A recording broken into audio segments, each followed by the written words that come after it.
This is the Cascade Hiker Podcast. You're going to find out all the aspects of hiking in our beautiful Pacific Northwest woods.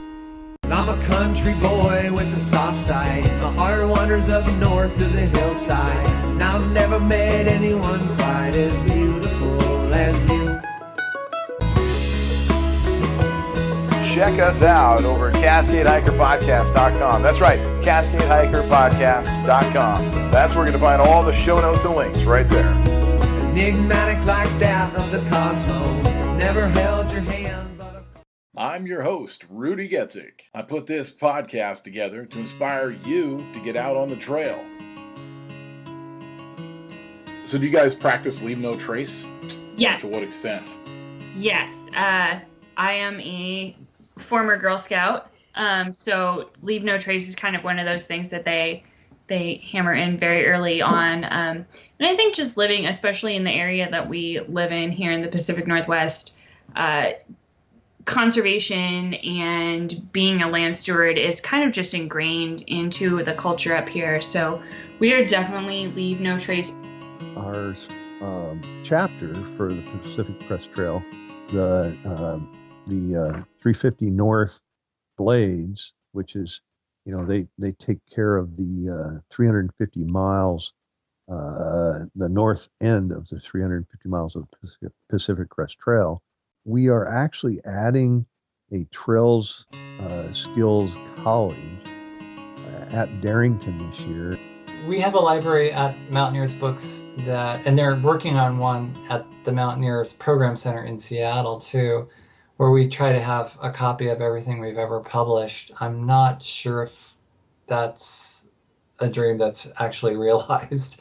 It would take up a lot of room. If you could put a sign up on a trail, kind of telling hikers one thing or another, maybe a rule, maybe just a good luck type sign, what would you say? I would find every steep trail in the Olympics and put a sign that says, "It is worth the sweat." Good. I think too many people start some hikes out there and turn around before they reach the final destination because it's too steep. Well, what about, are you afraid of anything in the woods? Logically, no. But, I think maybe like everyone else at 2 a.m., I wake up going, that was a bear. I'm sure that was a bear. It was definitely a bear. It has never once been a bear. Never once been a bear. We have 75 miles. You're not going to see the best of it unless you're willing to walk 5 or 10 miles. So there's a difference. We are, our coast is more dramatic, I want to say, than any part in totality of the entire West Coast until you get up into Alaska, maybe. Shai Beach to Ozette, or from Ozette to Rialto Beach, or from Second Beach to Oil City. Those 3 backpacks, there's a lot of great stuff. And if you're an avid backpacker in Washington, you need to do all 3 of those backpacks because they're similar, but each is wonderful in its own right. And, if you have a life list of backpack trips to do, those 3 need to be on it. And how many calls do you guys usually get for bear, cougar, or any kind of wild animal attacks? Yeah, so, I've been doing this for 4 years now, and I actually can't remember a single time that we've been called out for an actual animal attack. Now, you're talking about the money spent on forest passes? Yes. Okay, yeah. So is that directly straight to your area when somebody buys a pass and they're hiking in your area? When somebody buys a pass at one of our local vendors at the ranger station, all those funds will come right to the forest. Well, hey, thanks a lot for coming on the Cascade Hiker Podcast. Okay, that's the show. Thanks a lot for listening to the Cascade Hiker Podcast. Send me an email, rudy@cascadehikerpodcast.com.